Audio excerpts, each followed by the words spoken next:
جمال صاحب ما سترګې خوږېږي، ما سره دې څوک مرسته وکړي، زه پلار نه لرم. ډېرو قدرمنو عزیزانو قریبان دغه زموږ یو بچی چې شړې نیولې وله د شړې د دانو څخه د شړې د مرض بعد سترګو کار پرېښی دی، علاج روان دی، علاج یې کېږي.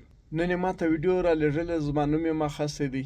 یقینا دا له مشکل سره مخامخ ده، دا دنیا یې په رڼو سترګو لیدلې ده، اوس یې سترګې چې دي ړندې سوي دي. که تاسو مرسته ونه کړئ د دې په علاج کې، د دې علاج به څوک کوي؟ په کلسریا کې اپریشنونه کړي دي، 3 دانې په نیاز بیراوي باندې پردې وراچولې دي، هغه وایي دا نه سمیږي. اوس ډاکټران وایي سترګې وربدلې کړه. خوږېږي، څوک دې ما سره مرسته وکړي. نو دغه بچی دا ماشومه دا لور د دې غږ تاسو واورېدی، که د دې علاج موږ نه وکړو، د دې سره مرسته ونه کړو، زموږ دغه عبادتونه چې دي دا نیمګړي دي، حقوق الله هم نیمګړی دی، حقوق العباد به مکملوو، دغه غږ به اورو، دغه علاج به کوو، بیا زموږ د عبادتونو مقصد پوره کېږي. دغه زموږ د عبادتونو مقصد دی، نتیجه ده چې موږ د دغه ماشومې غږ واورو.